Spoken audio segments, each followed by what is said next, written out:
ये टॉपिक जो है न्यू एजुकेशन पॉलिसी से रिलेटेड है और एजुकेशन पॉलिसी आर्टिकल 21A और उसके बाद डीपीएसपी इसका सेक्शन है, उससे जुड़ जाती हैं, राइट टू लिव से जुड़ जाती हैं। और ये दोनों सेक्शन से जोड़ के आप इसको पढ़ना और इसका जो भी आपका जो कंक्लूजन होगा या जब भी आप इसके नोट्स बनाएंगे इसको आर्टिकल 21A या फिर डीपीएसपी इन दोनों के साथ लिंक करके ही इसको पढ़ना है। ठीक है। सो न्यू एजुकेशन पॉलिसी और इसको सोशल इश्यूज़ के साथ भी सेक्शन में भी, सोशल इश्यूज़ के सेक्शन में भी देख सकते हैं। देन एसए के सेक्शन में भी ये इम्पॉर्टेंट रहेगा और इकोनॉमी के सेक्शन में इसकी इंपॉर्टेंस रहेगी क्योंकि न्यू एजुकेशन पॉलिसीज़ के अंदर हम लोग 21st सेंचुरी के अकॉर्डिंगली या 21st सेंचुरी की एजुकेशन नीड्स के accordingly we are focusing on the new education policy. और 2021 में प्रोग्राम गवर्नमेंट का शुरू होता है और इसमें जो हम लोग पुराने 1986 की एजुकेशन पॉलिसी चली आ रही थी उसको चेंज करते हैं और एजुकेशनल पॉलिसीज़ में चेंजेस नीडेड थे। उसके पीछे कई सारे फैक्टर्स हैं। सो रीज़न उसके पीछे पढ़ाई हमारी आउटडेटेड होती जा रही थी और दुनिया बहुत एडवांस हो गई थी और नए कोर्सेज ऐड करना ज़रूरी था, रिसेंट जो रिक्वायरमेंट्स हैं। और आप उसको इंटरनेशनल रिलेशंस में इंडिया अमेरिका रिलेशंस के कॉन्सेप्ट में भी न्यू एजुकेशन पॉलिसी को समझ सकते हैं। दैट अगर अपने दम पे खड़े नहीं होंगे, अपनी सर्च इंजन नहीं होगा, अपना यूट्यूब चैनल नहीं होगा या फिर अपना फेसबुक टाइप का इंडिया का जैसे चाइना ने अपने डेवलप किए हैं, we can also develop our own. तो हमें अपने सर्च इंजन डेवलप करने होंगे, अपने पैरों पे खड़ा होना होगा, अपनी एक्सपोर्ट पॉलिसी में हमारी अमेरिका की डिपेंडेंसी खत्म करनी पड़ेगी। ये सब कुछ तब होगा। मैंने एक दिन पहले भी आप लोगों को इस बारे में टॉपिक डिस्कस किया था कि अमेरिका जैसे घटिया देश के साथ दोस्ती करके कोई बेनिफिट नहीं है। हालांकि उससे वर्स्ट टर्म भी मैं यूज़ कर सकता हूँ अमेरिका के लिए, क्योंकि अमेरिका दुनिया में किसी का सगा नहीं और जिस जिस के साथ अमेरिका ने दोस्ती निभाई उस सब कंट्रीज बर्बाद हो गई, इंक्लूडिंग पाकिस्तान। ठीक, तो अमेरिका आज हमसे वो जो माइंड गेम खेल रहा है कि that he start supporting Pakistan, अभी रिसेंट डेज में मुनीर को बुलाना, उसके बाद फिर ये सब कुछ, these are very cheap tactics. और किसी भी सभ्यक देश को, किसी भी सिविलाइज कंट्री को जो हरकतें सूट नहीं करती, तो अमेरिका और पाकिस्तान की जो सोच है उसमें सेम नीचता आपको देखने को मिलेगी, सेम धोखा आपको देखने को मिलेगा अमेरिकन पॉलिसी में भी और पाकिस्तान की पॉलिसी में भी। रीज़न उसके पीछे अमेरिका और पाकिस्तान दोनों कंट्रीज़ ये दूर से आए हुए देशों से लोगों के बने हैं जिनका अपना कोई, जिनको सोसाइटी की कुछ शर्म नहीं थी। पाकिस्तान में भी जो लोग इंडिया से उजड़ के गए वहाँ पर भी कोई सोसाइटल शेम वाला कॉन्सेप्ट नहीं था, या सोसाइटल जो हिंड्रेंस होती है या सोसाइटल एक हिकअप्स होते हैं ना, सोसाइटल, आपको एक सोसाइटी से एक शर्म होती है आपको। तो ना तो वो पाकिस्तान के अंदर है ना वो अमेरिका में है, ना इंटरनल पॉलिसीज में ना एक्सटर्नल पॉलिसीज में। तो इस करके इन दोनों कंट्रीज से आप नीचता ही एक्सपेक्ट कर सकते हैं और दोनों एक दूसरे को सूट करते हैं। हमें ये सूट नहीं करता। इंस्टेड इंडिया चाइना के बीच में जो पुरानी हमारी जो रिलेशंस खराब रहे, जो एनिमोसिटी है इंडिया और चाइना के बीच में, still Chinese culture Indian culture जैसा है, इंग्लिश कल्चर, ये तीनों कंट्रीज को मैं सिविलाइज्ड कंट्रीज की कैटेगरी में मानता हूं। आप ईरान के कल्चर को देखो, वो सिविलाइज्ड हैं। ठीक, ईरान का जो नाम भी है वो भी आर्यमन के नाम से आया, आर्यमन से ईरान बनता है। ठीक, तो आर्यमन, वहां पर आर्यमन का मतलब it means the people who are royal.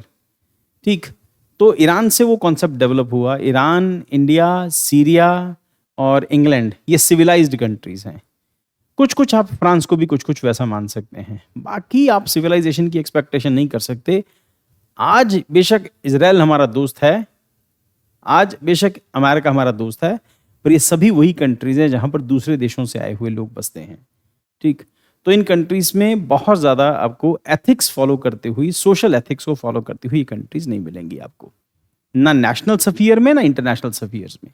ठीक है, तो बेटर है कि जितना हम लोग इसको अवॉइड करें। जापान सिविलाइज्ड कंट्री है, वो पुराने टाइम पर है, बट उनका एटीट्यूड थोड़ा सा डिफरेंट है, इसलिए जापान से हम इंडिया को कंपेयर नहीं कर सकते, वो थोड़े से डिफरेंट है। पर Japan, India, China, England, Iran, ये सब सेम टाइप ऑफ सिविलाइजेशंस हैं।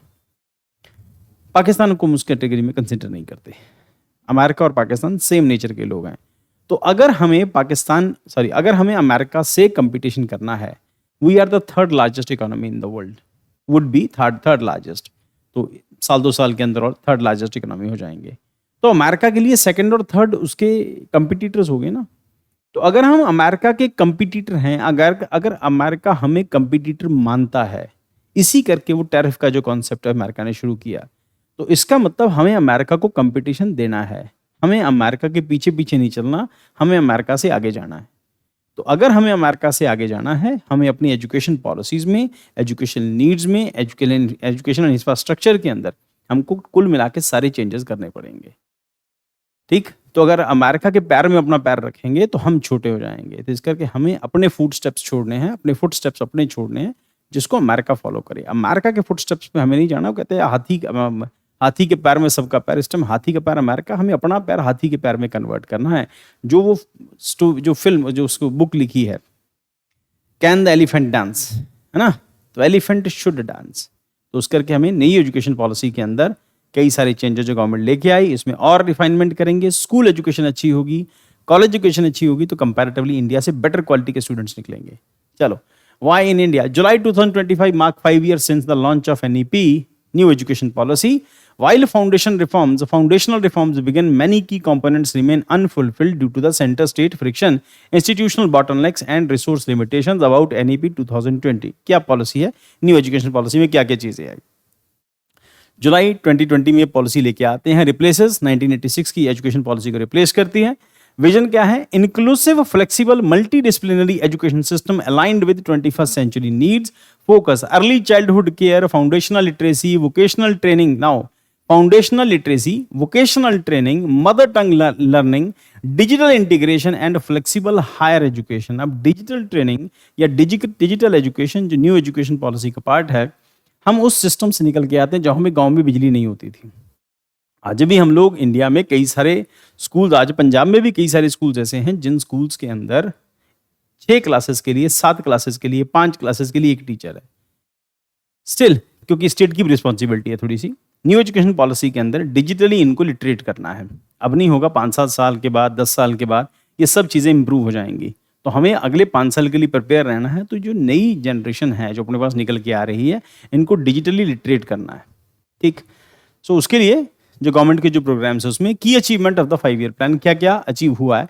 स्कूल एजुकेशन रिफॉर्म्स के अंदर न्यू पेडागोगिकल स्ट्रक्चर 5+3+3+5, तो नया स्ट्रक्चर लेके आए। कुल मिला के वही है। 5 साल अलग से, 5 साल कौन से हैं? फाउंडेशनल स्टेज है 3 to 8 years के लिए, 3 से 8 साल फाउंडेशनल स्टेज। फिर उसके बाद प्रिपरेटरी स्टेज है 8 to 11 years, 5+3, फिर +3+4। तो मिडिल एज 11 to 14 years 3 साल के लिए फिर हो गई। फिर सेकेंडरी 14 to 18, फिर 3 साल के लिए ये हो गई। सो 4 हाँ, यस। तो 4 years के लिए secondary, 14 to 18 years। So NCFET to NCF 2023 implemented textbook class 8 to 1 updated, early childhood education ECCE, NCERT जादुई पिटारा Kitts and national ECE curriculum launched. अब याद रखना बेटा, ये आपके मेंस के पोर्शन के लिए काम आएगा। प्रीलिम में शायद इसका कोई क्वेश्चन नहीं हो। जब आप मेंस में आंसर लिख रहे हैं, new education policy you are mentioning, तो उसमें जादुई पिटारा है ना, किट उसमें मेंशन करोगे आप। उसके बाद नेशनल ECE कैरिकुलम लॉन्च जो किया है गवर्नमेंट ने, उसको डिस्कस करोगे। Age, minimum age for class 1 set to 6 year in states like Delhi, Kerala and Karnataka. Minimum age for class 1 to 6, class 1 set to 6 years in states like Delhi, Kerala and Karnataka. Nipun Bharat 2021 target क्या है? Foundation literacy, numeracy by class 3। Current achievements क्या है? 64% in language, 60% in math. Current achievement 64% in language. हम लोगों ने थोड़े दिन पहले डिस्कस भी किया था, परफॉर्मेंस डिस्कस किया था कि स्टेट्स के अंदर परफॉर्मेंस कैसी चल रही है स्कूल की। आपको याद होगा, उस टॉपिक के साथ इस टॉपिक को लिंक कर लेना बेटा। वो भी एजुकेशन से रिलेटेड था। एजुकेशनल अचीवमेंट में कौन कौन सी स्टेट्स में एजुकेशन के स्टैंडर्ड्स क्या हैं। 3rd क्लास में जो कमी आई स्टूडेंट्स को, 5th क्लास में, 7th क्लास में हम लोगों ने केंद्रीय विद्यालय में उसमें डिस्कस किया था। उस टॉपिक के साथ इस टॉपिक को लिंक कर लेना, जाके प्रीवियस क्लासेस में देख लेना। और प्रिंटेड नोट्स में तो आपके पास पढ़ा ही होगा। हायर एजुकेशन रिफॉर्म्स के अंदर क्या हुआ? Academic bank of credits ABC allow multi exit certificates, 1 year diploma, 2 year degree, 4 year national credit framework, NCRF introduce. तो नई नई चीजें यहाँ पर इंट्रोड्यूस हुई। और जो सर्टिफिकेट्स अलाउ करने का, सर्टिफिकेट इश्यू करने का जो काम है, जिसमें 1 year सर्टिफिकेट हो गया, 2 year डिप्लोमा हो गया, 4 year डिग्री सर्टिफिकेट्स हो गया।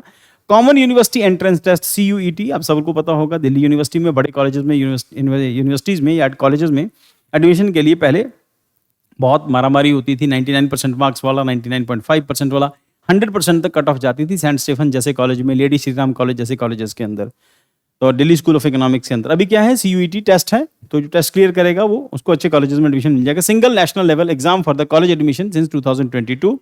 Globalisation of institutions, Indian institution like IIT Madras, Zanzibar, IIT Delhi, Abu Dhabi. Zanzibar आप सब लोगों को पता होगा, यहाँ से हम लोगों ने डिस्कस करते हैं हम लोग इंडियन हिस्ट्री के अंदर, मेडिवल के अंदर मराठास अपने लिए जो फौज, जो नेवी थी उनकी मराठा की, वो जंजीबार से आती। जंजीबा के सीधी कहते थे उनको। आज भी इंडिया में मराठा और गुजरात, महाराष्ट्र और गुजरात के एरियाज में सीधी रहते हैं।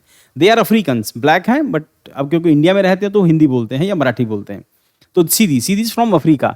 तो ये जंजीबार वहां पर है। पैम्बा और जंजीबार ये दो आइलैंड्स हैं, अफ्रीका के साथ पड़ते हैं। इनको clove island, clove bowl of the world भी इसको कहते हैं, पैम्बा को शायद, क्लोव लॉन्ग होता है वहां पे। और एक सेंटर इनका आईआईटी मद्रास का सेंटर जंजीबार में है, दूसरा आईआईटी दिल्ली अबू धाबी में। Established overseas foreign universities, university of Southampton entering Indian market. तो इंडियन यूनिवर्सिटीज बाहर की कंट्रीज में और बाहर की यूनिवर्सिटीज इंडियन कंट्रीज में, इंडिया में बाहर की जो यूनिवर्सिटीज हैं इंडिया में आ रही हैं। रिसेंटली हम लोगों ने कल थोड़े दिन पहले उसको भी डिस्कस किया था। तो इसका मतलब एजुकेशन में वो 3 न्यूज़ आप इंटरलिंक कर सकते हैं, न्यू एजुकेशन पॉलिसी वाली न्यूज़ और वो यूनिवर्सिटी वाली न्यूज़। और यूनिवर्सिटी वाली न्यूज़ हमने लास्ट ईयर भी डिस्कस की थी। और तीसरा हम लोगों ने जो एजुकेशन परफॉर्मेंस में जो डिस्कस किया था वो सब, ठीक। तो इन सबको आप लिंक करके इकट्ठा पढ़ लेना, तो आपका ये वाला चैप्टर एसए के लिए भी प्रिपेयर हो जाएगा। Then key reforms in the progress, board exam reforms, CBSE to implement twice a year exam 2026 के बाद से गवर्नमेंट ऑफ इंडिया ने प्लान किया है कि सीबीएसई साल में 2 बार एग्जाम लिया करेगी। जैसे अभी 1 टाइम होता है, अभी साल में 2 बार एग्जाम होगा, जैसे यूनिवर्सिटीज में होता है। And subject to be offered at standard at higher levels, currently only maths class 10। Holistic progress path क्या है, डेवलप्ड परख, एनसीईआरटी परख हमने डिस्कस किया था थोड़े दिन पहले, जाके सर्च करोगे तो परख मिल जाएगा आपको। Include peer self and teacher assessment and adoption still limited. 4 years UG degree है, introduce in central universities and Kerala, slow roll out in other states due to the faculty infrastructure gaps. Mother tongue as medium of infrastructure, ये भी aspect है कि mostly जो कोशिश सरकार की यही है कि मदर टंग में जो एजुकेशन है, कम से कम प्राइमरी एजुकेशन वहीं पे हो। CBSE school directed to use mother tongue till class 2, NCERT preparing text book in regional languages. Then उसके बाद की challenges and road blocks, 3 language formula resistance. अब ये एक बड़ा इशू है साउथ इंडिया की स्टेट्स में, खासतौर के ऊपर महाराष्ट्र है, कर्नाटका, केरला, तमिलनाडु। केरला में इतनी प्रॉब्लम नहीं है, Tamil Nadu, Andhra Pradesh, they are demanding कि हमें 3 लैंग्वेज फार्मूला हमें एक्सेप्टेड नहीं है। खासतौर पे तमिलनाडु, जहां पर बीजेपी गवर्नमेंट नहीं है, वहां पर कंपैरेटिवली रेजिस्टेंस ज्यादा है। देन उसके बाद सेंटर स्टेट कॉन्फ्लिक्ट परसिस्ट, तो रीजन उसके पीछे वही है कुल मिला के। Teachers education reform delayed, national curriculum framework for teacher education still pending. इसको मैं बार बार डिस्कस करता हूं कि हमारे यहाँ पर अगर स्कूल्स के टीचर ठीक से एजुकेटेड होते, उनको ठीक से उनकी ट्रेनिंग हुई हो, तो कोचिंग इंस्टीट्यूट्स का काम आधा बंद हो जाएगा। तो प्रॉब्लम यही है कि टीचर्स रिलक्टेंट हैं, उतने मन से पढ़ाते नहीं, इस करके फाउंडेशन बच्चों की वीक रह जाती है। Resistance of the integrated teacher education programme ITEP from existing colleges, delay in establishing higher education commission for India, mean to replace UGC and consolidate regulation, legislation not yet introduce, breakfast scheme stalled. अभी इसको लेके थोड़ी सी problem है। NAP proposed free breakfast plus mid day meals, finance ministry rejected citing budget constraints हैं कि free breakfast भी कराएं, फिर मिड डे मील भी कराएं, तो फाइनेंस मिनिस्टर कह रहे इतना पैसा भी हमारे पास नहीं है। तो और उसके बाद सेंटर स्टेट फ्रिक्शन है, states like Kerala, Tamil Nadu, West Bengal declined PM Shri schools.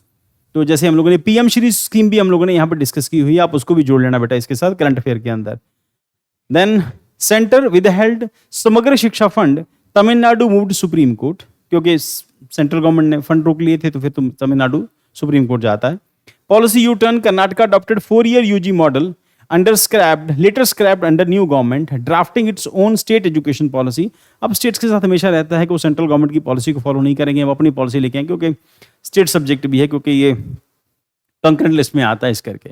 Significance of new education policy 2020 marks a paradigm shift from rote learning to holistic competency-based education, emphasis on flexibility, multilingualism, foundational learning and digital integration, promotes equity, inclusivity and internationalization. Way forward, strengthen federal consensus, engage states meaningful and ensure uniformity and avoid politicization। अब यहाँ पर एक aspect यही है कि आप बच्चों को एजुकेशन दे रहे हैं, उसमें कम से कम राजनीति नहीं करो। बट पॉइंट ये है कि इंडिया कंट्री ऐसी है जहाँ पर हर छोटी-छोटी चीज़ की भी राजनीति की जाती है और हमारे यहाँ तो एक नया ही ट्रेंड शुरू हुआ है कि स्कूल में बाथरूम भी बनता है, उसका भी उद्घाटन कर देते हैं और स्कूल में पेंट भी कराया जाता है, उसके लिए भी कहते हैं कि ग्रांट इश्यू की गई है स्कूल के लिए 5,000 रुपए की, है ना? रिसेंटली आरटीआई के थ्रू पता चला कि पंजाब सरकार 5-5 हज़ार रुपए या 25-2500 रुपए की ग्रांट दे रही है। ठीक? तो ये भी एक इशू है, राजनीति है, इस करके ऐसा किया जाता है। Enhance funding, allocate dedicated fund for ECCE and FLN, teachers training and breakfast scheme, accelerate capacity building, train teachers, upgrade anganwadis and support local language text book development. ठीक है कि ये तो ज़रूरी है, टीचर की ट्रेनिंग तो बहुत ज़रूरी है। आंगनवाड़ी वर्कर्स में भी थोड़ी सी सपोर्ट गवर्नमेंट को और बढ़ानी पड़ेगी। Legislate key reforms, introduce HECI bill and teacher education framework, focus on implementation, ensure monitoring, community participation and performance audits. Main practice question आप लोगों के लिए, 5 years after its launch, the National Education Policy 2020 has initiated structural changes, but implementation remain uneven.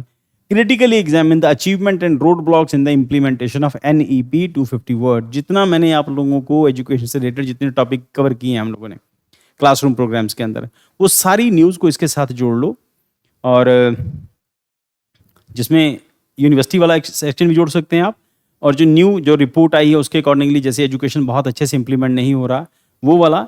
और एक news और है जो मैंने अभी डिस्कस किया था, मुझे एग्जैक्टली याद नहीं आ रहा अभी कौन सी, तो मैंने अभी डिस्कस कर रहा था। तो ये सारी न्यूज़ को अगर आप जोड़ के पढ़ोगे तो होलिस्टिक वे में आपका एजुकेशन का चैप्टर जो है कंप्लीट हो जाएगा। फिर उसके बाद आप इसको इंटरनेशनल रिलेशन से जोड़ लो, इकोनॉमी से जोड़ो, या फिर आप इसको एसए के सेक्शन को के अकॉर्डिंगली प्रिपेयर कर लो, या फिर साइंस एंड टेक्नोलॉजी के अंदर आप इसको मेंशन कर सकते हैं कि गवर्नमेंट ऑफ इंडिया ये प्रोग्राम लेके आई है।